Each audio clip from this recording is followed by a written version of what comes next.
Soomaaliya mudane madaxweyne dhammaan madaxda kale iyo shacabweynaha reer Puntland waxaan marka hore madaxweyne adiga iyo shacabka iyo madaxdaada kale idinkaga mahadcelinayaa sida quruxda badan oo aad igu soo dhaweyseen dhulkii mudugga iyo beeyada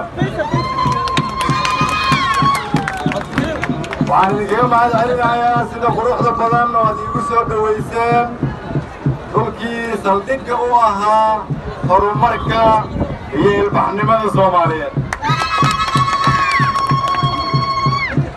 waxaad ku mahadsantihiin mudane madaxweyne adiga shacabka sharafta leh reer Puntland inaad nagu soo dhaweyseen dhulkii xudunta u ahaa halgankii daraawiishta waxaad ku mahadsantihiin inaad nagu soo dhaweyseen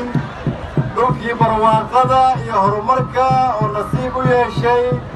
inuu qayb ka ahaado ama uu ku yaallo meeshay iska gooyaan badweynta Hindiya iyo badda cas waxaan ku faraxsanahay inaan maanta soo booqanno magaalo madaxda Puntland Garowe oo ah hooyadii federaalka Soomaaliyeed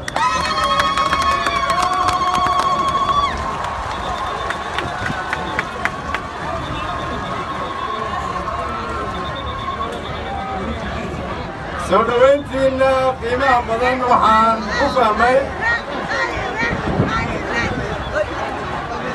soo dhaweyntiina qiimaha badan waxaan ka bartay oo aan ka fahmay maantay sababta ay reer Puntland ugu guulaysteen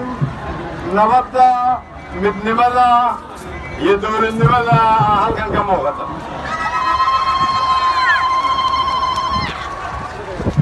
waxaa halkan ka muuqata maanta in dhammaan shacabweynaha reer Puntland dhallinyaro dumar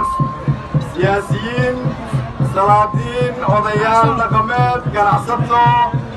iyo aqoonyahanba inay wada fahmeen iyadoo uu idinkugu horreeyo madaxweynihiinnu in dowladnimada maanta ay u baahan tahay in gacmaha la isqabsado waxaa reer Puntland ka muuqata inay fahmeen in dowladnimada ay u baahan tahay in loo duceeyo oo aan la habaarin